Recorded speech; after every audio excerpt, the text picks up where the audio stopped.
Hi, everyone. This is Dr. Gail Carson, your host for Women in Business, a show that celebrates women and their accomplishments as entrepreneurs or senior managers.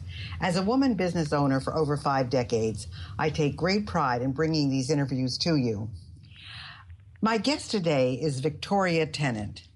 And Victoria Tennant is an Emmy and Golden Globe nominated actress, and she played the title role in her first film, The Ragman's Daughter, in 1972. Among her many film credits, she has appeared in The Handmaid's Tale, L.A. Story, All of Me, the television miniseries The Winds of War, and its sequel, War and Remembrance. However, the reason we're interviewing Victoria today, and she is having her book appear at the book fair in Miami, is that she has written a book about Irina Baranova and the Ballet Russe de Monte Carlo. I should have said that better, I guess, Victoria. But I was amazed when I was reading all of this that actually Irina is Victoria's mother. And so we have a very artistic family. And I must tell you, I was mesmerized by this book, Victoria. I have never seen. It is right on my coffee table for everybody to see because it is a magnificent book. It's beautiful. The photographs are magnificent. The dialogue is wonderful. The descriptions. I mean, how very proud of you. And this has got to be a labor of love for you. A total labor of love, yes. And a whole new adventure because I didn't set out to make a book. I set out to sort through my mother's papers. And it wasn't until I was sitting on the floor of my little office with these mountains of papers, more than I ever dreamed of, around me in piles, and trying to sort them out over 2,000 photographs and correspondence going back to 1926, that as I saw these piles of photographs of images around me starting to build up chronologically over the 5 months it took me to sort through them, I saw a life's journey appear around me. And looking around the floor at this life from birth to death of a great artist who worked with great artists in a sort of golden age for the art form of ballet, I thought, this tells the story in pictures. And I haven't quite seen this before. I haven't seen it from my mother. She wrote her autobiography, but I haven't seen a life told in pictures. And I called my sister who lives in Australia, and I said, what do you think? I mean, once we give this to the New York Public Library, it's not like it's inaccessible forever, but it's certainly harder to go and look at these things. So what if I made it into a book and then we would have it to look at whenever we wanted, these pictures of Mum? And she said, well, I think it's a great idea. So then I thought, well, how exactly do you do this? And I was talking to a friend who knows a lot about photographs. In fact, Graham Nash of Crosby, Stills and Nash is a close friend and a really expert photographer and photography collector and curator. And I said, how would a person do this? And he gave me the name of someone in Pasadena who can scan photographs. And to make a book, it has to be a very high-res scan. You can't just sort of copy it. So off I went, and I made a short list of 400 of the best images out of the 2,000 that I had. And this sort of fits into your idea of women entrepreneurs, right? Because I decided I was going to make this book myself because I thought no one else would quite know how to do it.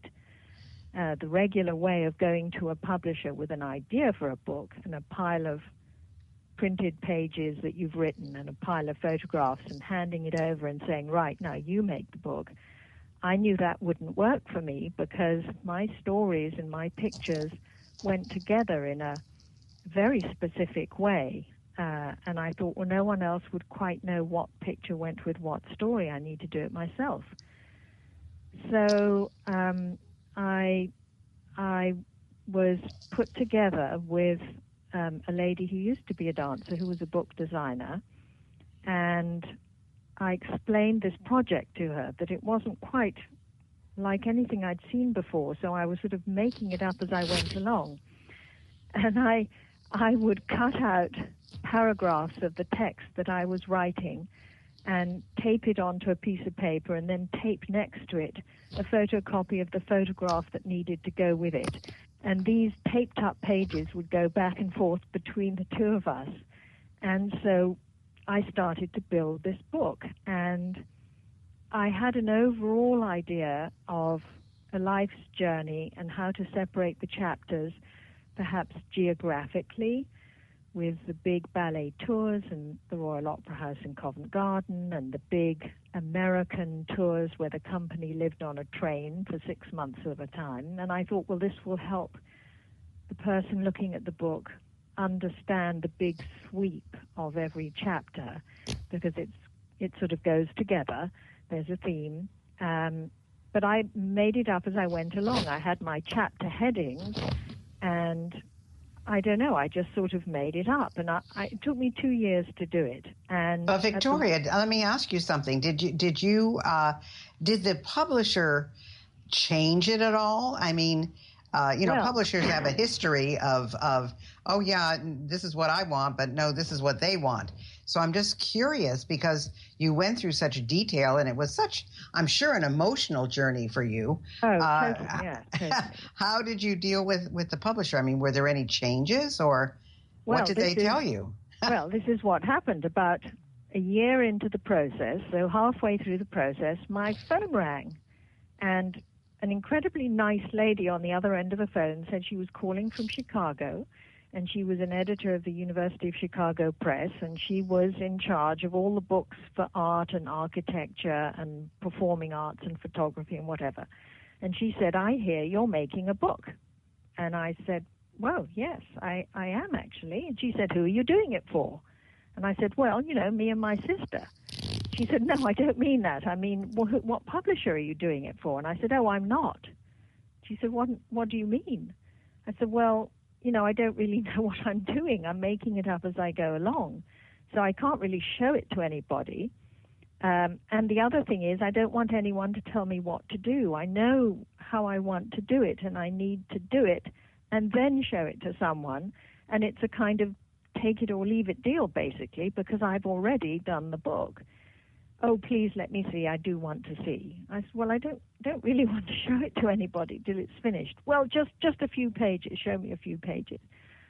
So I sent a few pages to Susan Beilstein, who the editor was, and she liked them, and she had a couple of comments which were extremely helpful.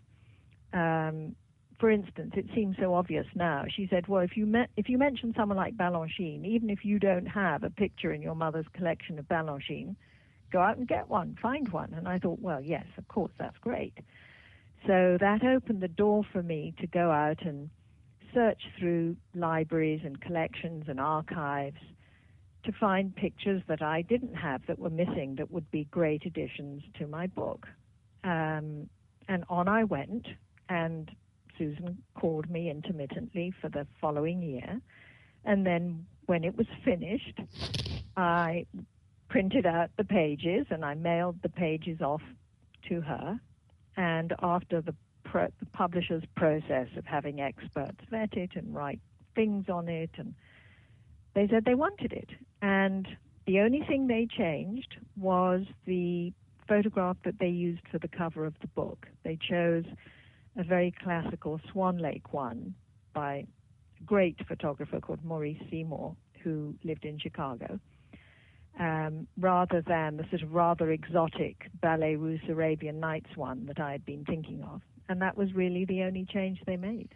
Wow, you don't know how lucky you are, Victoria. Well, I really don't. That's the truth of it, because this is the only publishing experience I've ever had. I mean, I can tell you some horror stories, but, first of all, I can't even imagine sitting down with 2,000 photographs and having to choose, what did you say, 600? 400 originally, and there are about 335 pictures in the book. So, I mean, that's a mammoth job in itself. Yeah. And I know you knew how famous your mom was, but did you really understand the impact she had on the ballet world? I think my understanding of it was greatly enlarged by making this book and going into research libraries. Like the New York Public Library has a huge performing arts division with the largest collection in the world, I think. And I spent days and days in there with white gloves on, pulling images out of boxes and portfolios and all the ballet records for American Ballet Theatre and for the Ballet Russe, and, you know, archives from other dancers.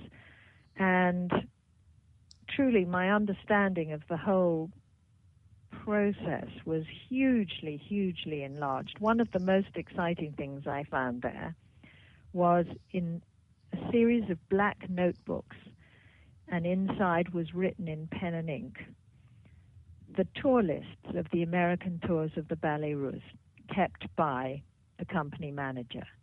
And I'd heard my mother talk about, we lived on a train for 6 months, and reference had been made in other people's books to the sort of tours where they had all these one-night stands. But it wasn't until I saw in the notebook, written out, city after city after city, 1 night, 2 nights, 1 night, 1 night, 1 night, 6 months at a time of this, that I stared at these tour lists and I thought, oh my God, I mean, the physical endurance to be able to withstand that. I mean, this was before there were unions. No one would dare suggest that anyone worked like that now. And I stared at these lists and I thought, I have never seen anything like it. It brought it home to me in a way that no anecdote could possibly have done. And so I started copying them out, and I've reproduced them in the book because it's one of the most shocking things to see. I mean, really, every 2-horse town in America got a visit from the Ballet Russe. Unbelievable. Well, I have to laugh because I am a professional speaker, and I went on a speaking tour for 20 years. And the first 10 years, I was in a different city every single day. I mean, I left my home on a Sunday or Monday and returned on a Friday, and it was a different city every day. And sometimes it was by plane, sometimes it was by car. And let me tell you, in the snowstorms, it was by Greyhound bus. So I, of course, didn't have to dance, but I was on my feet all day doing full-day seminars. So I know what something like that is. And it is. But it's a love, and you do it, and you just enjoy it because it's your life. That's exactly what it is. It is your life, and I think it's amazing. I have to tell you that the only other book on my coffee table is Diana's book, and Diana's book is put together very similarly with the photographs and stories, and it's really interesting to see them both, because that's what's on my coffee table, Diana and your mom. So I thought it was kind of interesting, though. There's a quote by Mikhail Baryshnikov, and he says, "My friend Irina Baranova was a legendary baby ballerina." I think that's interesting because she started at, 13? 12. 12. When Balanchine picked her out of the ballet studio in Paris, she was 12 and still at school, obviously. Wow. And so, that was just an amazing process in itself. And I'm sure that, what were some of the stories she told to you? Well, as kids, we grew up hearing bits and pieces of it at the breakfast table, whatever. And there was a point where Mum would say, "Oh, well, I remember when Yassine said, we would all go, oh, not again, and kind of roll our eyes." Now I would give my right arm to hear her say those stories. It's so now, many was she times. still dancing when she had you and your sister? No, it was a condition of my father's proposal of marriage that she stop dancing. Oh, wow. That was really... How did she feel? What was her reaction to that? Do you know? Well, I think because she had started at